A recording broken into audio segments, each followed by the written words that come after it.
Project Education South Sudan is happy to have you join us for our first South Sudanese cooking demo.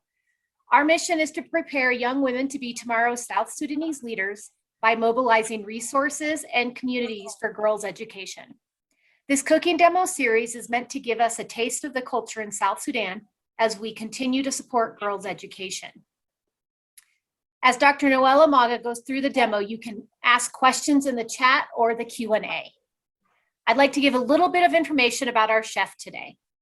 Dr. Noela Mogga was born in Sudan and studied elementary school in Juba until relocating with her family to Khartoum in 1989, fleeing the Civil War.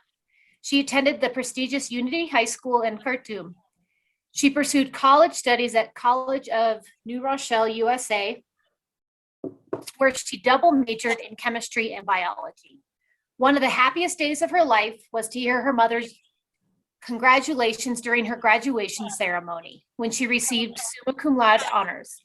She began her medical career upon enrolling at Georgetown University School of Medicine in 2002, followed by a residency in anesthesiology at the University of Texas Health Science Center at San Antonio. That's a whole mouthful right there. She currently practices anesthesiology in San Antonio, Texas. After seeing the lack of our stories written form, South Sudanese stories, Dr. Mogga decided to start Taste of South Sudan to preserve and share South Sudan's foods, recipes, cultures, and traditions. Some of the recipes are available on the blog, tasteofsouthsudan.com, and I will share that in the comments in just a moment, and videos may be found on YouTube. A dedicated mother of three, married to the love of her life, Dr. Mogga wants to inspire and mentor South Sudanese youth to achieve their potential. Thank you for leading this today.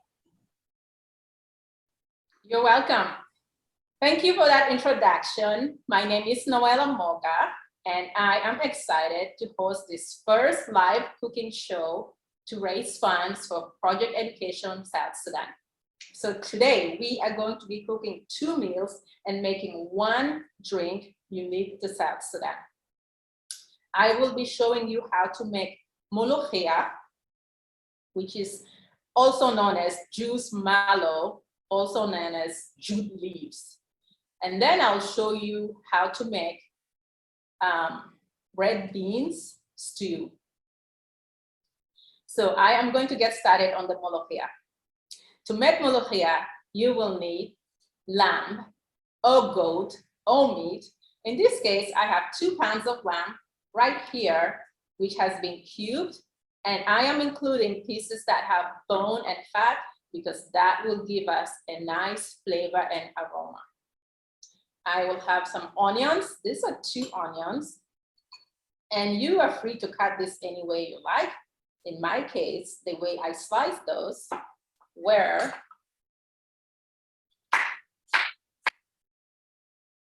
just like this as a demonstration. To save time, I have pre-cut some of my ingredients. So what we will do is we will boil the lamb, onions with salt and with a cinnamon stick in about 1 to 2 cups of water. So here is my pot for the Molokeya. I am going to add my lamb.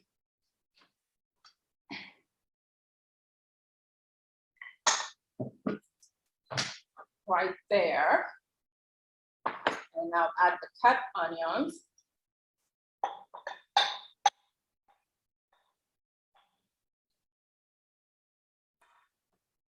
I'm going to add the cinnamon stick. The cinnamon stick is going to give us a good flavor. We use this in a lot of our meat dishes in South Sudan. And then put some salt.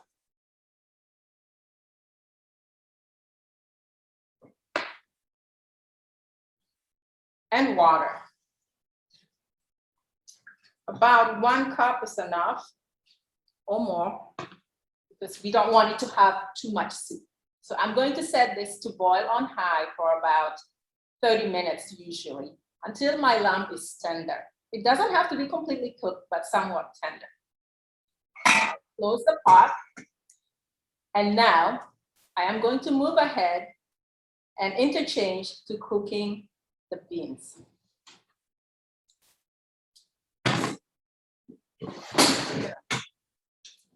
Okay. So to cook my beans, I have some oil here, and I'll start explaining to you what I'm doing in just a second.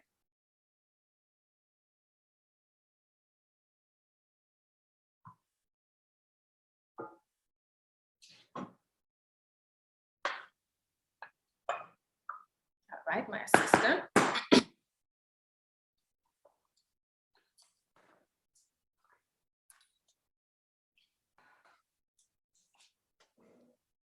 So what we have here is red speckled, lightly speckled red beans. You have other options. If you weren't able to get the speckled red beans, you could have used light red beans or black beans or kidney beans. Soak the beans in water for about at least 2 to 3 hours. These are the beans when they're soaked. So I've already soaked my beans, and then you boil the beans. The time for boiling your beans can change from 1 hour, 2 hours. It depends on the volume of the beans you have and how many beans you have. So I boiled mine in a Dutch oven with water, and I'll give you one tip. You have to be near the beans because beans have a propensity to get burned easily. Many young chefs, when they first learn how to cook, in South Sudan, we learned how to cook when we were about 10, 11, 12 years old. So it's very common for them to burn the beans, and then you have to start over because you cannot get rid of the smell. So these are the beans after they've been soaked. They have swelled up in size, about twice their size. And then move them away, please. These are my beans that I've already boiled. These are the same beans that have been boiled in water. And after you've boiled your beans, just make sure that they are tender, they crush easily between 2 fingers. That shows that they're well cooked. Okay. So now after you've boiled the beans, what we do with beans in South Sudan, we are going to roast onions and tomatoes in oil and make a hearty stew. And then we add that onions and tomatoes to the beans and we finish cooking it together. Okay, so I have my oil here on the stove and we are going to be frying onions in a little bit. Now I'm going to need to chop my onions. I'm going to use red onions. They have a very good aroma and flavor. And in this case, I'll be chopping them into cubes. Right.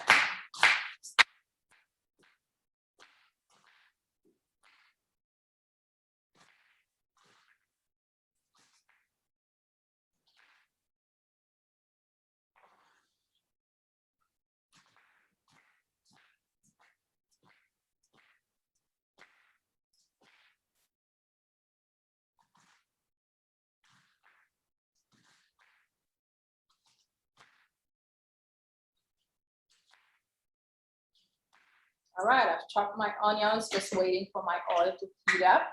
Oh, there goes one. And I'm going to grab some tomatoes, cubed tomatoes.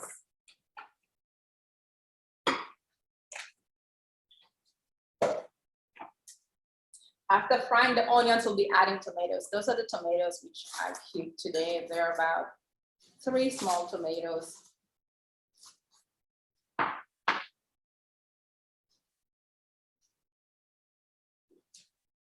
Okay, we're just waiting for this oil to get really hot. So I'm glad you all joined us today. It's a beautiful Sunday. I know you could have been doing a million other things. And here and then I will chime in and say a little bit about myself. And also feel free to ask questions. You can submit any questions you have through the chat. So as I said, I'm a physician. I work in San Antonio. Yes. Does it matter what kind of tomatoes? What kind of tomatoes? It doesn't matter, but I will encourage you to use fresh tomatoes, not canned, and not pureed. Use fresh tomatoes because that infuses flavor. And then we do end up adding a little bit of tomato paste later. So my oil is already warm, and let's start frying the onions. What is the wooden stick that you are using?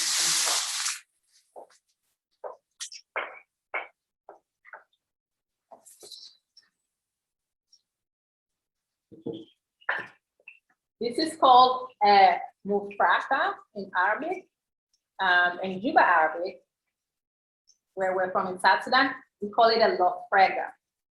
It is a long wooden stick that has a triangular bottom that is really the essential cooking utensil for South Sudan. We use it in 3 ways. We can use it as a ladle to move things through on the fire. We can use it to stir, and we can also use it to mash as a masher. So as a masher, you'll be doing this motion, and as a stirrer, you can mix it like this because we make a lot of soups and porridge in South Sudan. So in South Sudan, an African country and quite new, South Sudan gained independence in 2011. And so there's not consistent electricity, and many parts of the country lack electricity. So a lot of things are still quite manual. But nevertheless, even though I have all the choices, I still love to use this lofrega, particularly when I'm making porridge or our staple, which is called asida. All right, so we're going to keep frying the onions until they are golden. Some of them turn golden.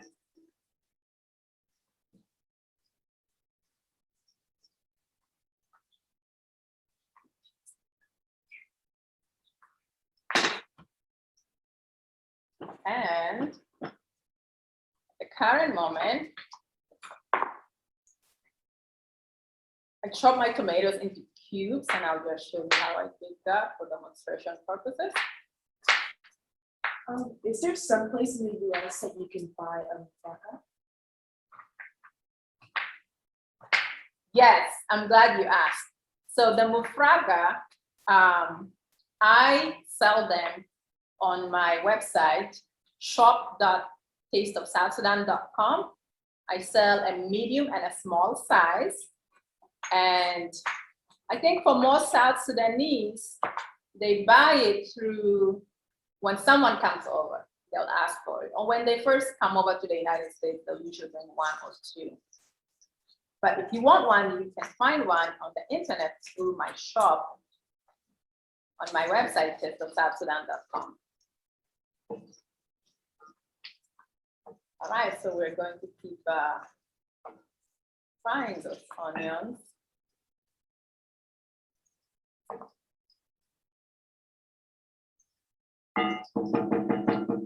So the ingredients for our red bean stew: onions, tomatoes, salt, black pepper, cumin powder, coriander powder, minced garlic,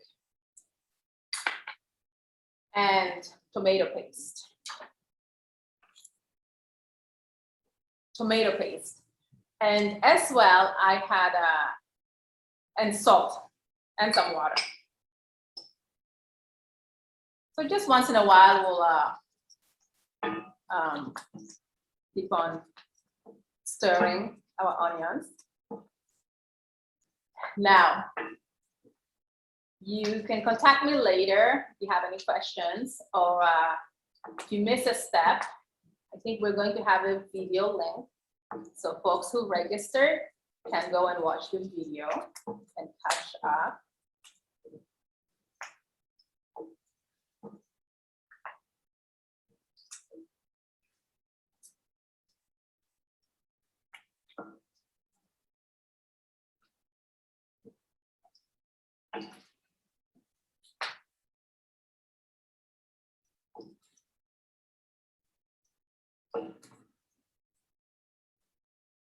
Almost there, not quite there yet. So it's bright and sunny in Texas. I don't know how it is where you are in the world. And it's a beautiful day. All right. So, Test of South Sudan is one of my biggest projects. I use it as a vehicle to learn, to document about South Sudanese culture, traditions. I upload videos of dances, traditional dances particularly, to YouTube. I've done a couple of interviews to mentor. What is your immigrant story? Well, it will have to go back to my father. My father's name is Tabanlo Leon, and he is a professor of English. Many, many years ago in the 60s, he came to the United States on a boat as a student by getting a full scholarship when he was studying at Molokeya University in Uganda. So when he was here, I think he met a lot of other writers and authors. And one of the authors he knew was a lady, a nun called Sister Janice. They ended up having opportunities to work together where Sister Janice was in Zimbabwe and my father would do writing workshops. And so here I am in South Sudan, about to finish high school. We're gonna add tomatoes now because our onions, most of them are already golden. So I was finishing high school and I had a goal. I wanted to be a doctor. And when we looked around, at that time, Sudan was still part of South Sudan. So I wanted to be a doctor, and it was going to be quite hard to do it in Sudan because of the education system, not very good quality of education. A lot of the schools were being turned into Arabic for political reasons. So my father reached out to his contact and he asked Sister Janice if she can find me a university to study.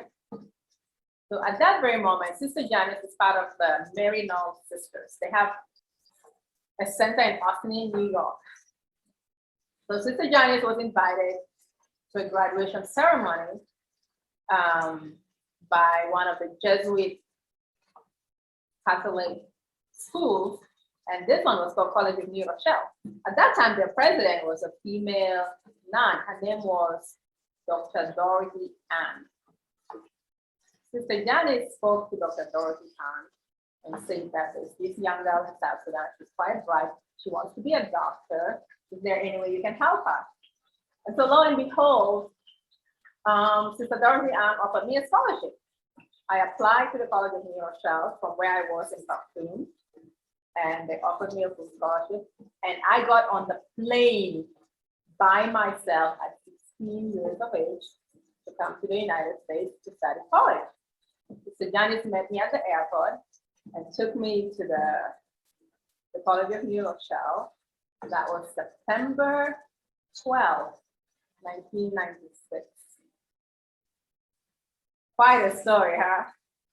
If I tell it now, it lands on me how unique an opportunity I had. And it's not lost on me any day that I was blessed. And I took full advantage of that opportunity. I absolutely love college. I put my heart into it. I love the freedom. I love my studies. And I continued with my goal, and I became a doctor.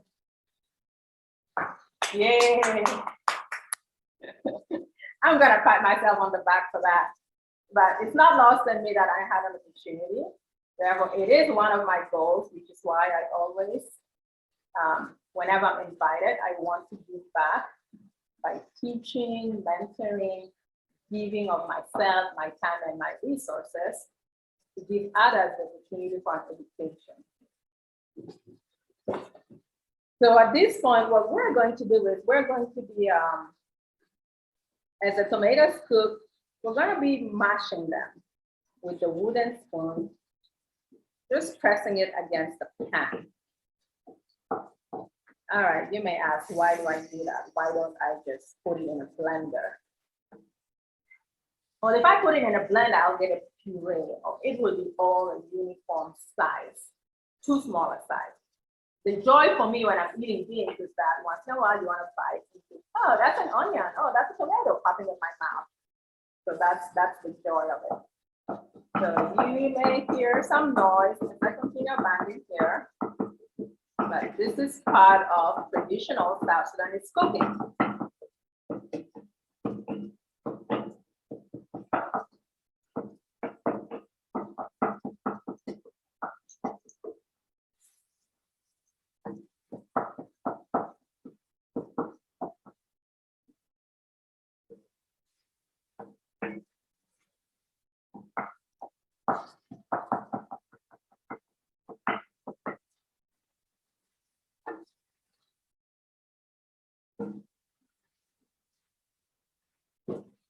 In the meantime, let's take a look at how our lamb is doing.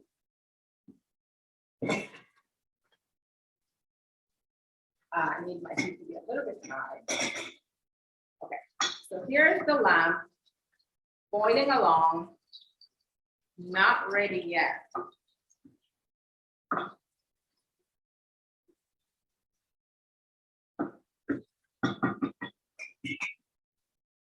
Okay.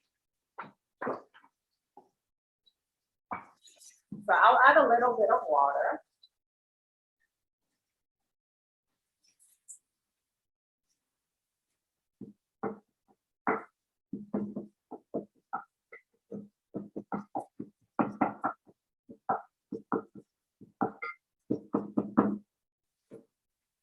Your story was wonderful and inspiring. Thank you for telling me that the story is wonderful and inspiring.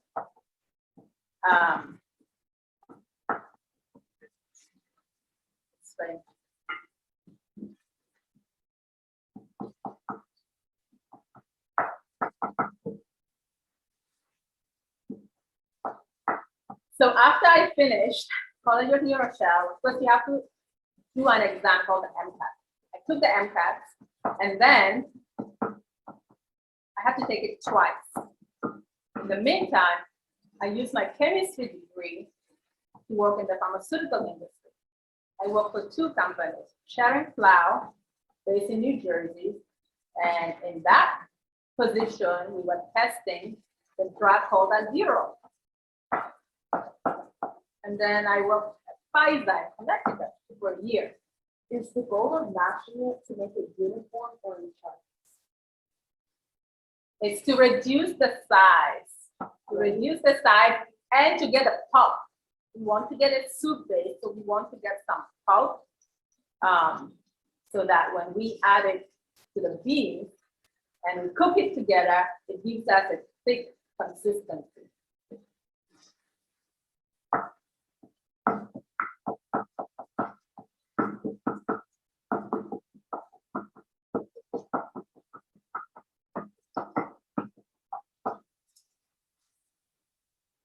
Going to add some water.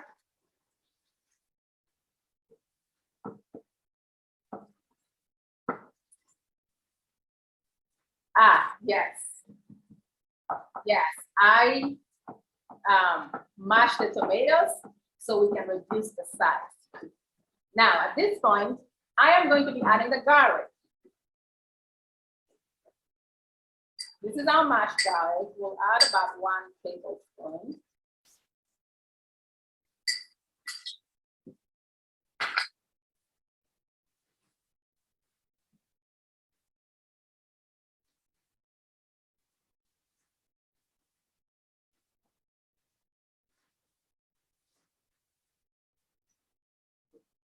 And then I am going to add the tomato paste.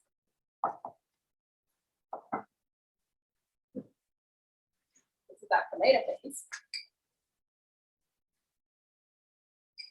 We don't necessarily need tomato paste, But if you want your beans to be thicker, most mothers will add tomato paste to their beans.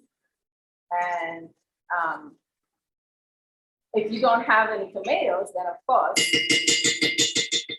tomato paste is another choice. But I think that's enough, about 2 tablespoons there.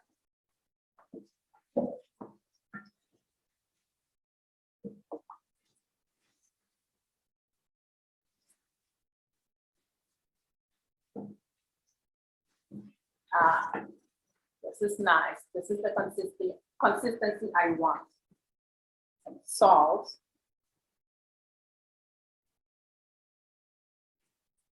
Okay.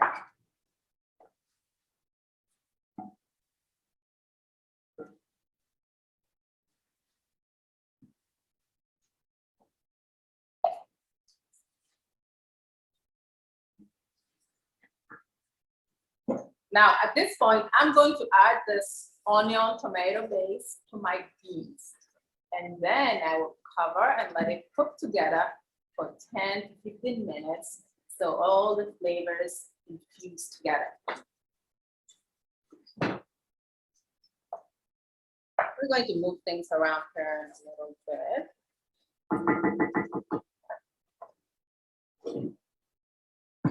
So the beans that I cooked this morning.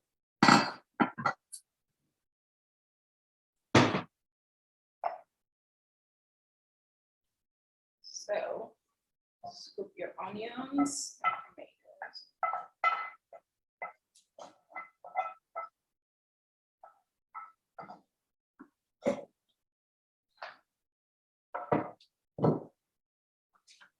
And mix it together.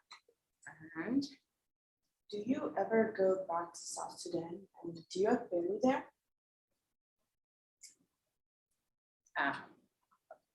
One second, I'll answer that question. All right. Going to add some warm water. Not too much, about 1 cup. So I can get the beans and the tomato onion base to cook together. Of course, right now that it's mixed, it's very liable to burn. So if you're cooking this at home, just be near your stove. Don't disappear for a long time. So the question was, do I ever go back to South Sudan? Yes, I try to go every 2 to 3 years. I was due to go last year, but because of the pandemic, I didn't go. I'm planning to go this year. Most of my family, in fact, lives in South Sudan. My mother, my father, my brother, aunts, cousins, nephews, uncles, the whole clan is in South Sudan. So I will be going this year and we'll be taking our children with us. I miss it. I honestly do miss my home when I stay for too long. Okay, so while we're getting that cooking together and my lamb is not ready yet, I am going to start preparing some injera. Let me create some space here. Just take this away.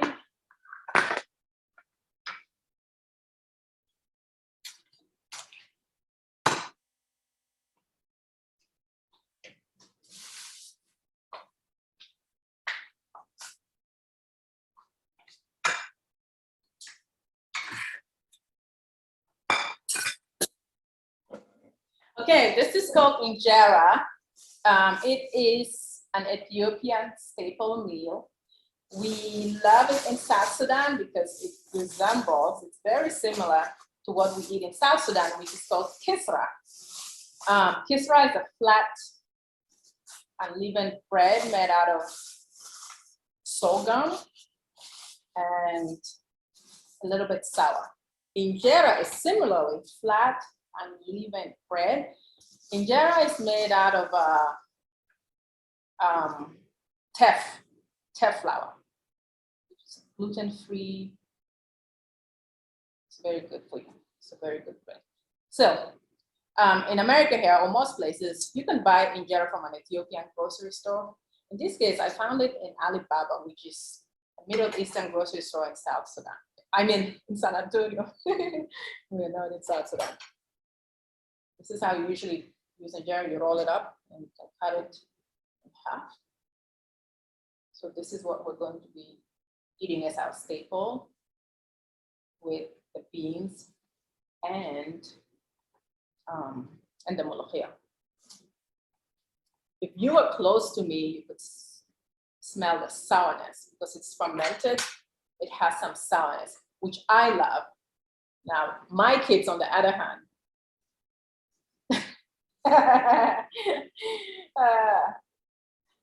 their palates are not used to some sour food. The sourness of injera matches very well with the sweetness of our Molokeya and beans, so it balances it out very nicely. And usually you eat it by hand. Now, if you purchase this injera, in this case, I have 5 leaves in a pack. If you don't finish it in one day, you can keep it in your freezer and just get it out of the freezer and warm it in your microwave, and you're good to go. So here we go with the injera. Almost done here. One more.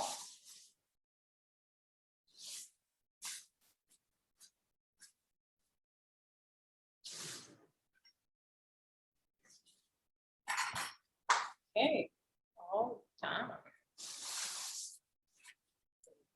Okay, let me just arrange it in some fashion or another.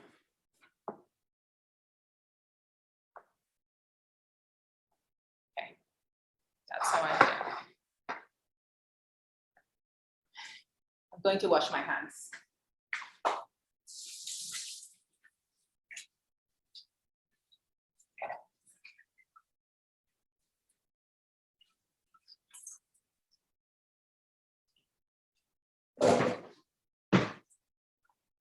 All right, so now we're going to finish cooking our red beans too. I'll show you the remaining parts. Voila, that's nice.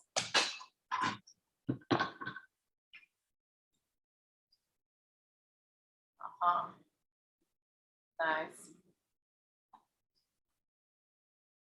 Okay, so we're going to add our spices.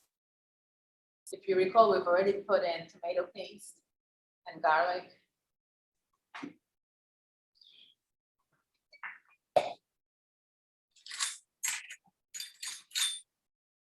Okay, so we'll be, this is coriander.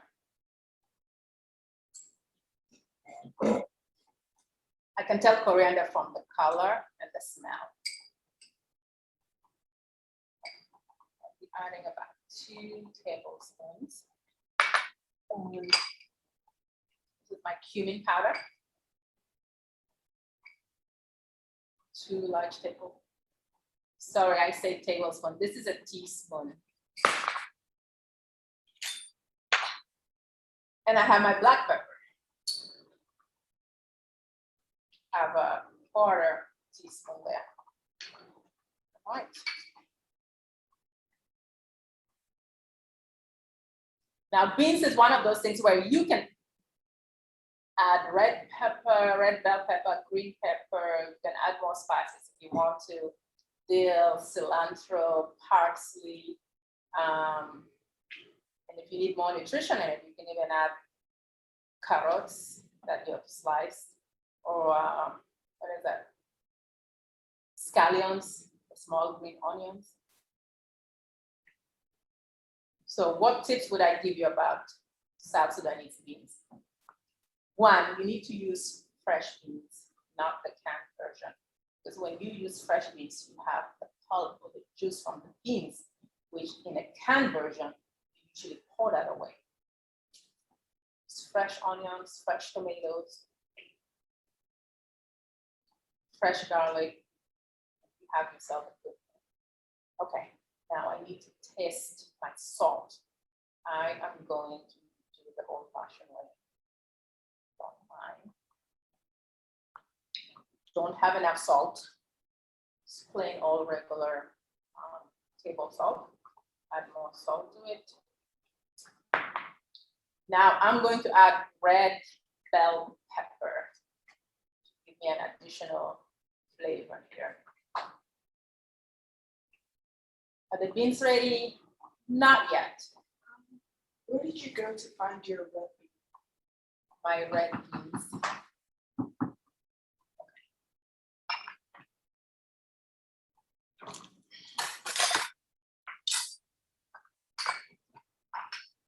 I bought my red beans from an Indian grocery store in San Antonio called Himalayan Bazaar.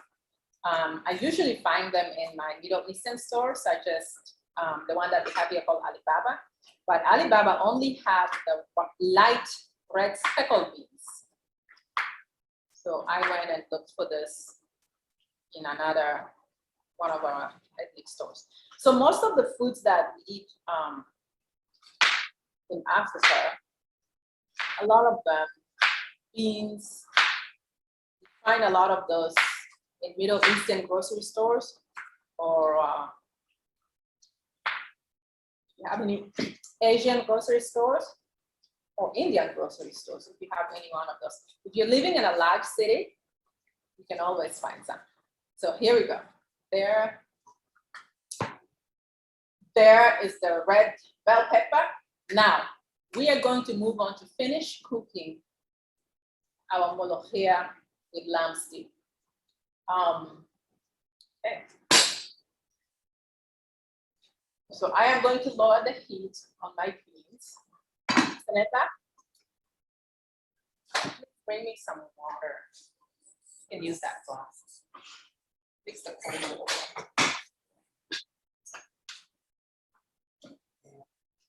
Asaneta is my daughter. She's my assistant today. Okay, let us look at this lamb. I need to check the time. Oh, right, not too bad. Okay, so here we go. This is our lamb.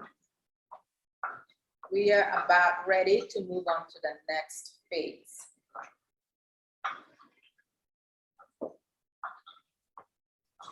So,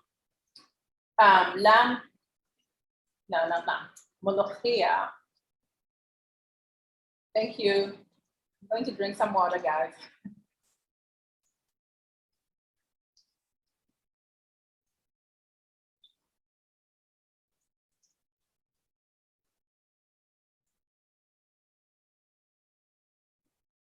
Ooh, it's really thirsty. All right, so for Molokeya with lamb stew, if you remember, if you're just joining us, we have lamb, we have onions, we have a cinnamon stick, and we're boiling it in a small amount of water. Once your lamb is soft, it's time to add the Molokeya.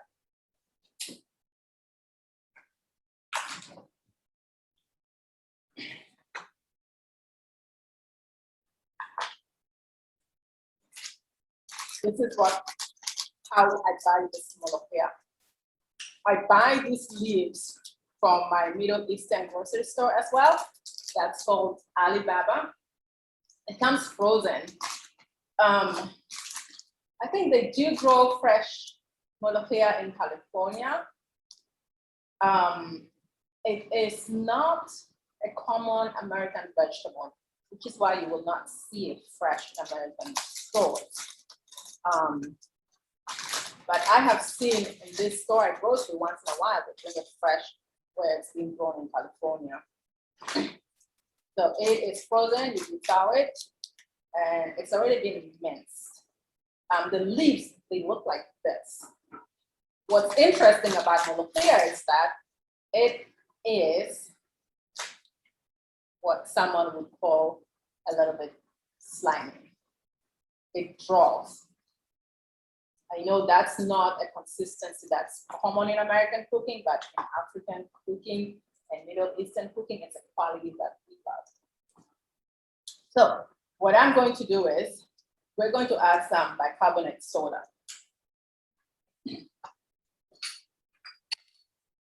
In South Sudan, when we cook Molokeya, we usually use a salt called kombo. Most people do not get kombo here. It is basically a natural salt that, all right, we need about a quarter teaspoon for this one. This is just regular old baking soda. We're going to add our Molokeya leaves. So let's make sure you get it all in the middle.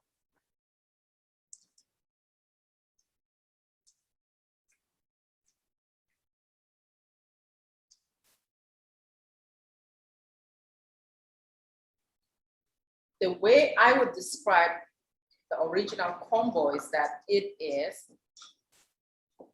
potassium bicarbonate, sodium bicarbonate.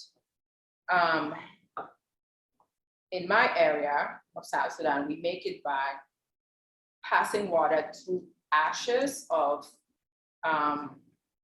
tree bark or charcoal, particularly from legumes like peanuts or certain trees. When you burn the firewood, those ashes have a lot of salt carbonates in them. So when you pass the water through it, what you get is a very concentrated reddish liquid, which when you add it to your green vegetables, first it has a certain dimension of salt, but it also tends to soften your green leaves and your green vegetables. So here we go. Were the leaves defrosted? Yes, I defrosted those leaves overnight. I bought them frozen, but I defrosted them overnight. Go. Okay, let me wash my hands again.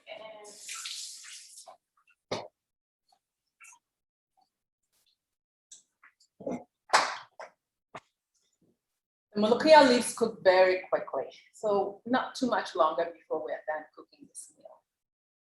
All right, so now the last step to it is adding our spices. We'll be adding garlic, dill. These are the dill leaves. So I will go ahead and chop some of them into small pieces. Here.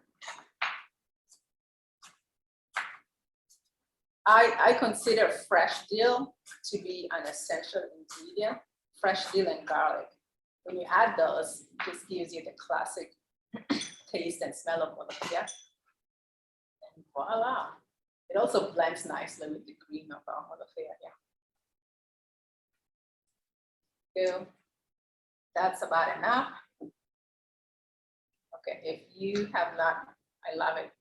Just cutting fresh dill, the aroma pops up. It's so beautiful. Okay, so we got that there. We're going to add our garlic.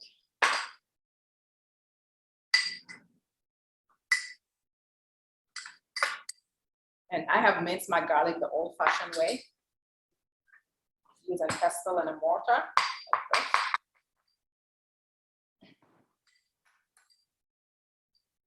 this is about 1 teaspoon.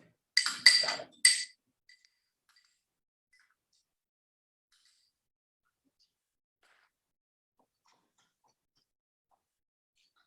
Not to forget our beans. Let's check on this things here.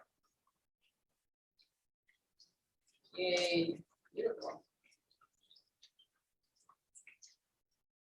To lower my feet. There.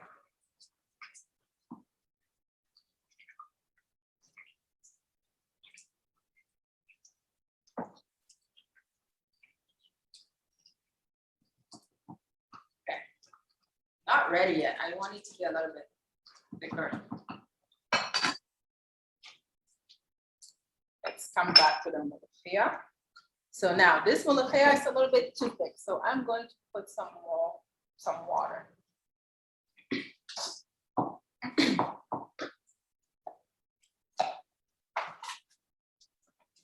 This is warm water here.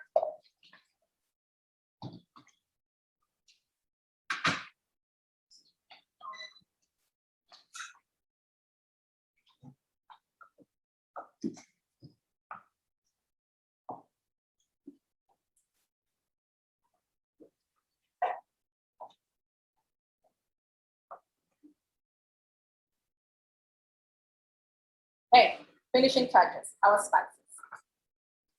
Cumin, dried cumin powder.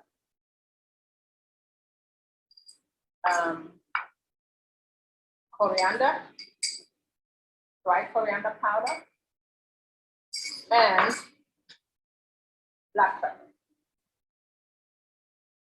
And with that, our Molokeya just needs to settle for another 5 minutes, and we should be done with it.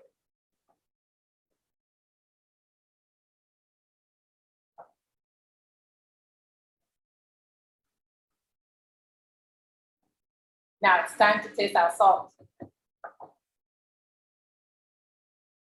And taste with the meal. There we go. Old-fashioned way.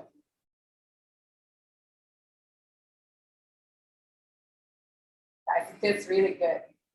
Just a little bit more salt.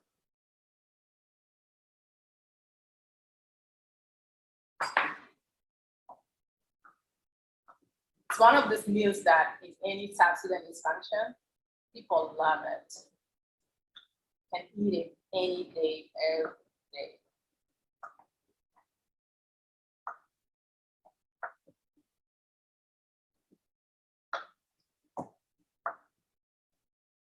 So let me review the tips that I gave you earlier.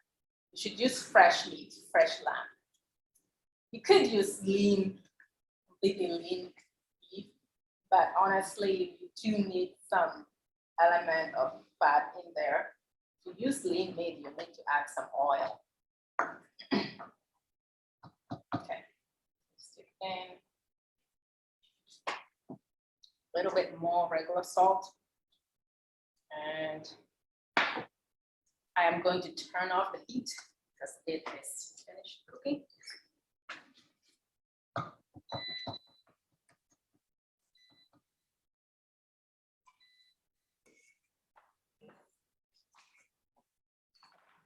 Now let's review this.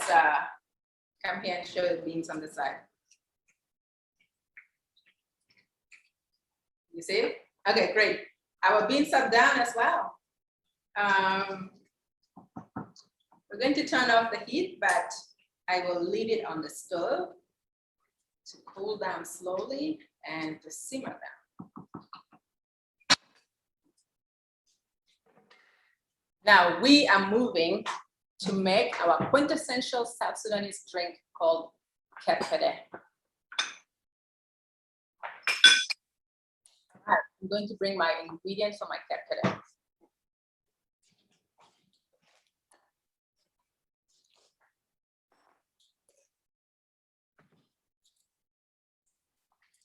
We have Hibiscus subdarifa. Hibiscus subdarifa, dried leaves, goes by many names. It is drank in many parts of the world. We sell this on Education South Sudan as well, imported from Egypt. So here we go. I'm just going to eyeball. I think this is about 2 ounces. Those are the petals of the hibiscus plant. When we're going to be making a herbal organic drink out of it.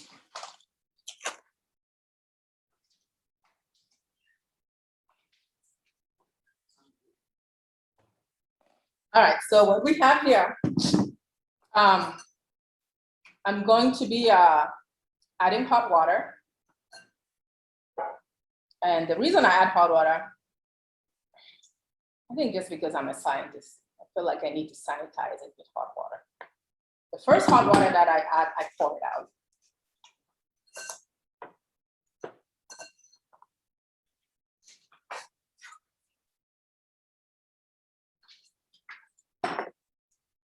And then we're going to soak hibiscus in water.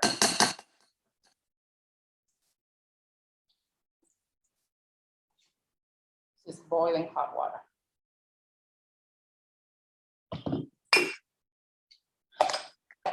A word about hibiscus. So as I said, hibiscus is a herbal drink. It's natural. It has a tart-like flavor, and It is not carbonated. It's been noted can promote calmness, peacefulness. There's documentation that it lowers blood pressure. I don't know that there's evidence for that, but that's there in the literature. There are two ways to make it. You can make it by soaking it in water for about 2-3 hours. And what you get is a concentrate. When you get the concentrate, then you add it to a larger jug of water, and you can add sugar. In South Sudan, we love sugar. But I think that's because really we don't have a lot of other forms of sugar, such as traditionally, people had access to simple table sugar, but not ice cream, cakes, snacks. So when they were hungry, they would consume heaps of sugar in their tea or drinks. So this is the hibiscus concentrate. Once you make the concentrate, you can keep the concentrate in your refrigerator or in your freezer for quite a while. So what happens is that the water will get the hibiscus juice, will seep from the petals. Once it seeps from the petals will turn into a light red color. Right now, they're still pretty dark. So what we're going to do, there we go, now it's turning a very deep red. I am going to pour the concentrate into a jug of water, and I'm going to add sugar. Allow me to get my jug of water.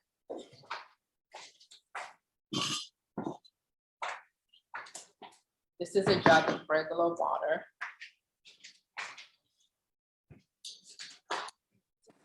This grow wild in South Sudan. I don't know that it's wild. I think it's cultivated. Hibiscus grows a lot in areas in North Sudan. I mean, in Sudan. Sudan was one huge country, and it got divided into North and South. And it's also cultivated in Egypt. So I have some concentrate. I'm going to pour it in my water. But hold on a second. I will just, to make it easy to pour, I'm going to pour it inside this cup.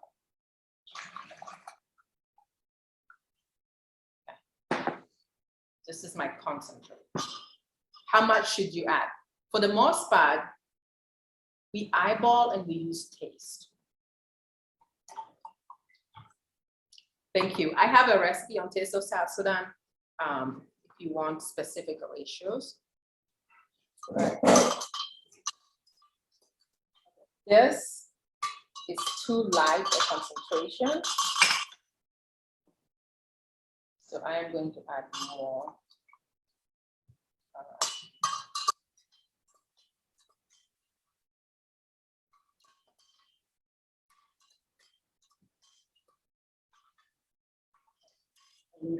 Spoon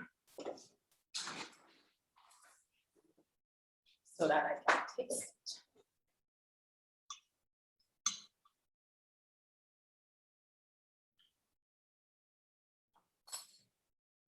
Add a little bit more of the concentrate. All right, so we have enough of the concentrate mixed right now with the water, diluted with water.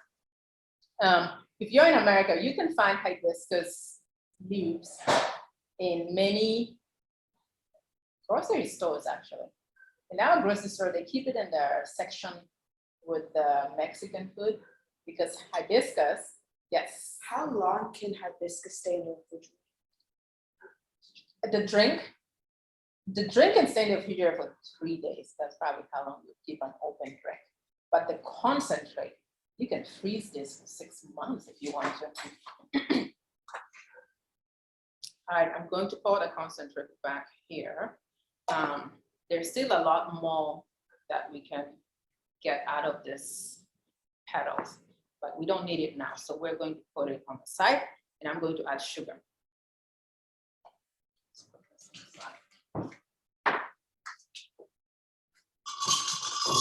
Hibiscus goes by many names.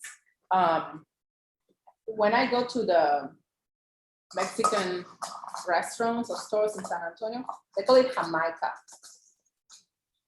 And then in West Africa, they call it Zobo or Bisak.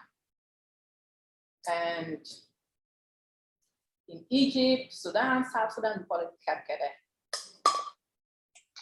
Sugar. You can add sugar, you don't need sugar, but the standard way to make it or to consume it in South Sudan is to add sugar. I am just diluting my sugar in hot water to get it into solution form faster.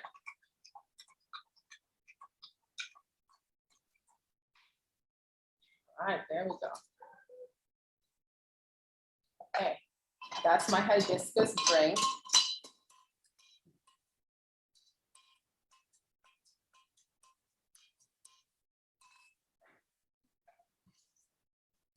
Well, we are nearing the end of our show. I am so excited. At this point, I'm going to plate the food and show you the results.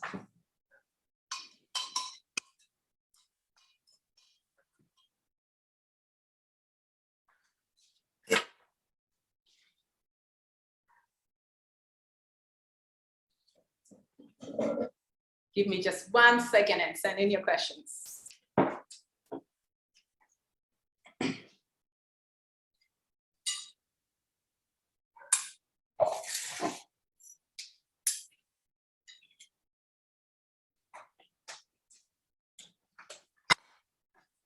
All right, here we go. You have all been a great sport, I mean. Okay, so we're going to plate our food and we'll take a taste. First, my Molokeya. Point this way into the food as I know. So this is the Molokeya. Oh my gosh.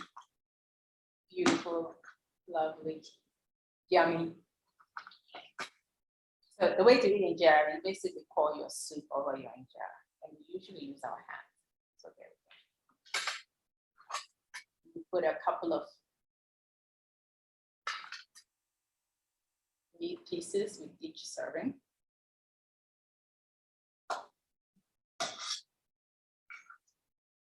Okay, there, that's beautiful.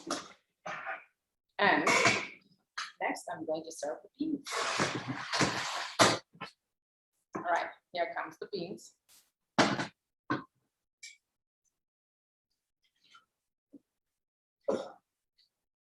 This is beautiful. Serve your beans on the side.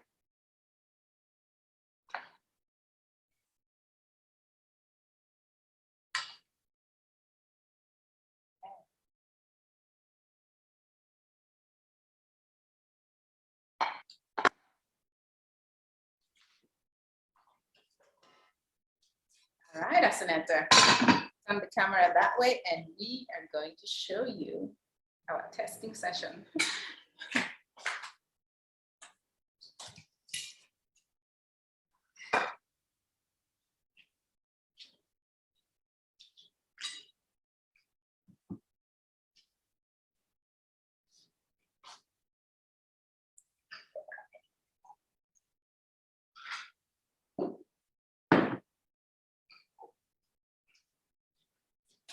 Don't need the light because it's very bright. You can turn it off, actually.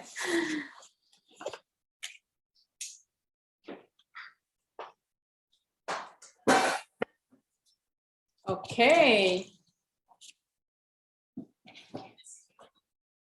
Okay, we need the light. I thought we didn't need our light because it's very bright outside.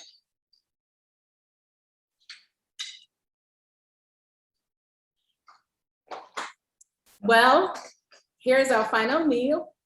Thank you everyone for joining us. I hope you had fun. I hope you learned something.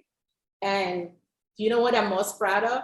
I'm most proud of keeping time, that we cooked 2 meals and made hibiscus juice and folded our injera.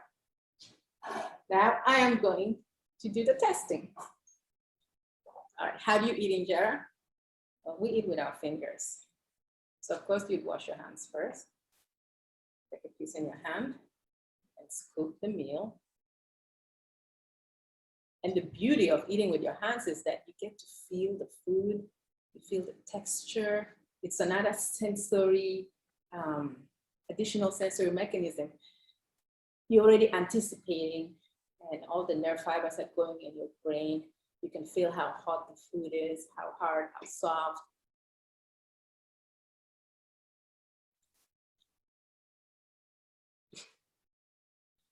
And now we're going to grab our Molokeya and eat it. So this is how I eat at home. You mix all the meals together. And when you grab it and put it in your mouth, you actually also mix it together. So there we go. That one is nice. Okay, gonna drink some hibiscus. Senator, come say hello.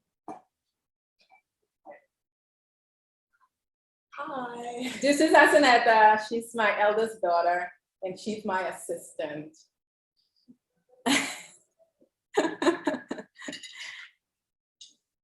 All right, if you, alternatives, what else can we eat with our meal?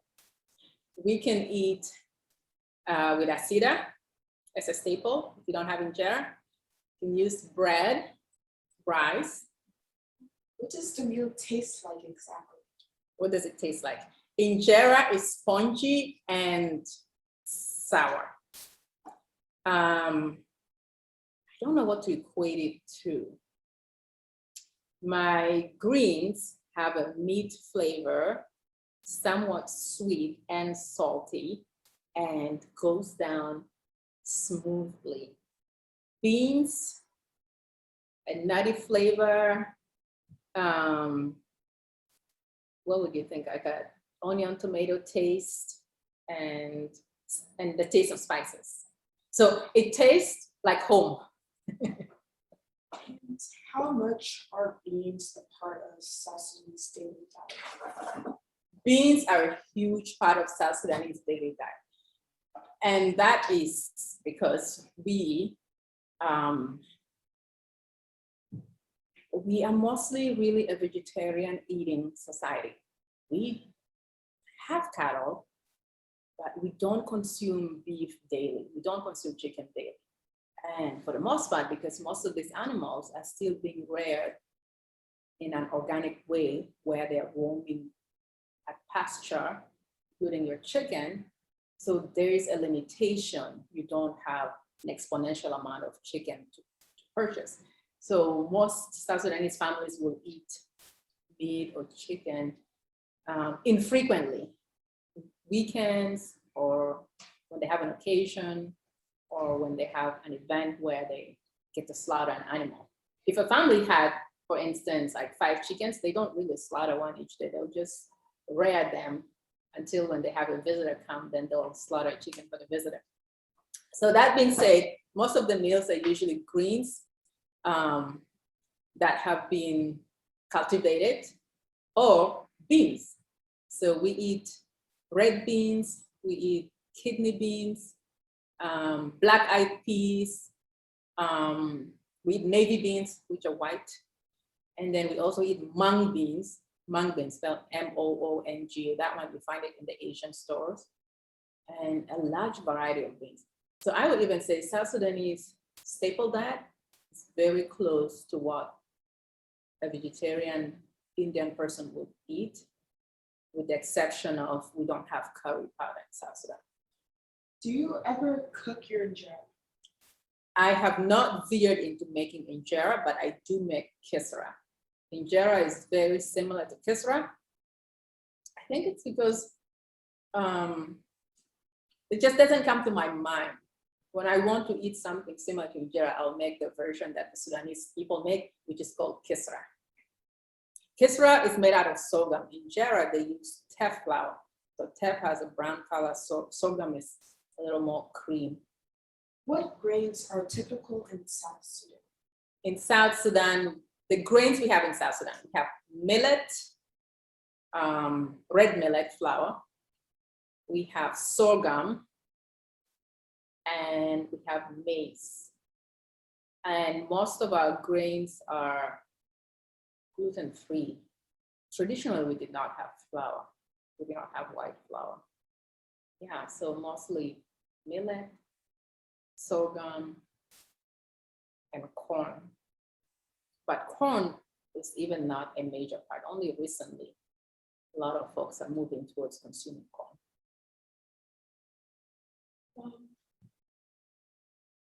Do you eat eggs? Oh, yes. I eat eggs daily. I consume an insane amount of eggs. I eat eggs every day for breakfast. However, if I were living in South Sudan, eggs was not a daily part of my diet, simply because of the lack of availability. And as I mentioned, most chicken are reared in the household, and we don't really have the version of hen laying eggs, chicken coops. So, and then there's no refrigeration. So you don't have those things at will all the time. A South Sudanese breakfast typically was porridge made out of millet, tea, either tea with bread or tea with cassava, because we don't have potatoes. Traditionally, we didn't have potatoes. We have cassava or sweet potatoes. Or, yeah, usually tea with something like fried dough. Yeah. What are the most common spices in South Sudanese cuisine? The most common spices. Well, in traditional, authentic South Sudanese cuisine, for people from my village, spices did not exist. What they used was kombo, the natural salt, or salt. Spices were introduced to Sudan through traders. You learn about the spice route. Or introduced to South Sudan via the coast, where you have Tanzania, Kenya, Mombasa, through the coast, where a large Indian community either came and were left there because the British, in their slave trade efforts, they brought a lot of Indian communities there, and they brought their spices with them. And so, for instance, in my household, we use a lot of spices that are typical in an Indian cuisine, and that's because my mother lived in Kenya for a year, and she has learned and incorporated those in her cooking. And then from North Sudan, the spices came down, down Egypt through the Arab entrance into Sudan, down the Nile, and now in South Sudan, we use a lot of spices that are cumin, black pepper, coriander, fennel.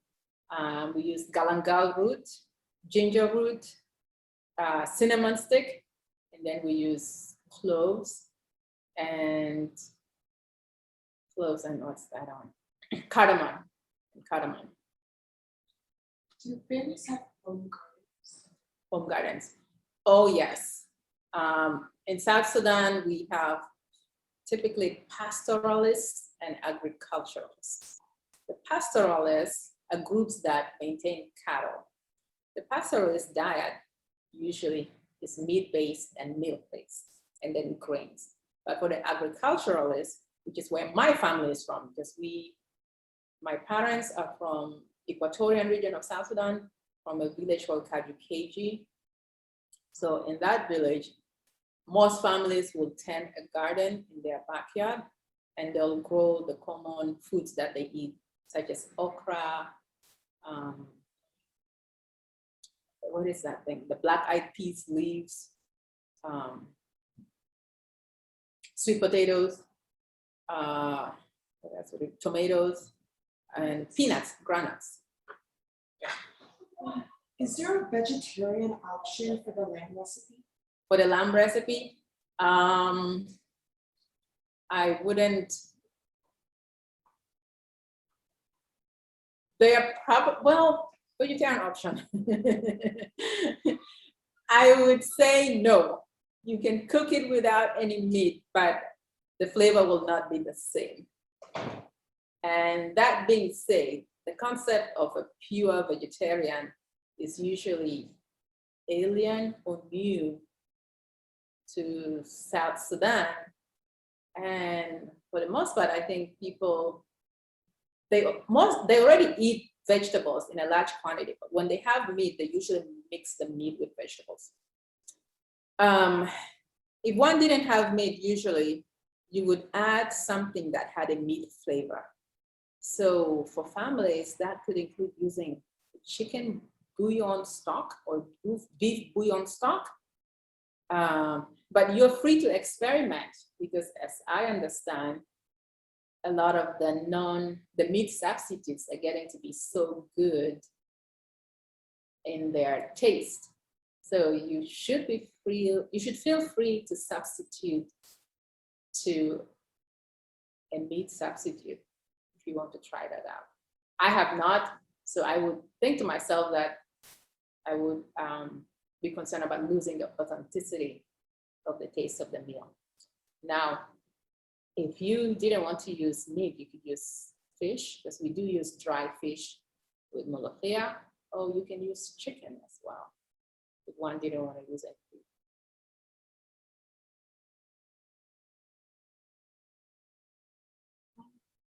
Those are all the questions. Okay, okay. All right.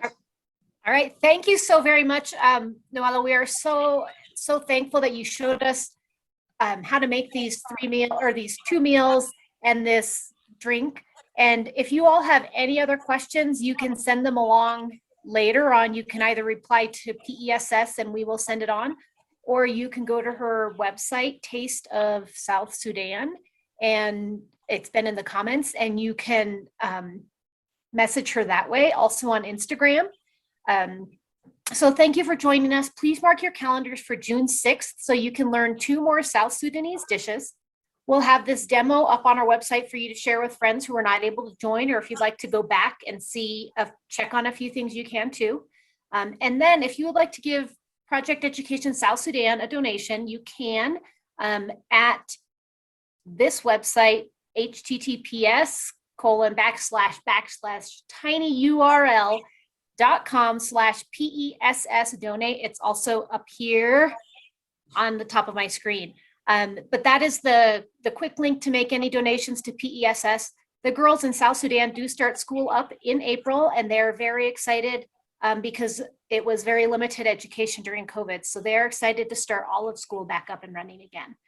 So thank you very, very much, Dr. Noela. And John Gonder just came in with a question. Can you use beef instead of lamb with the Molokeya? Oh yes, most definitely. You can use beef, you can use goat meat, you can use chicken if you like. You can use fish, dried fish especially. All right, thank you so very much, and we appreciate it. Again, June 6th, we will have Dr. Noela back again, and she will have a couple of different dishes to try. Thank you so much. Okay, it's been a pleasure. Bye. Have a nice, restful Sunday evening. See you next time.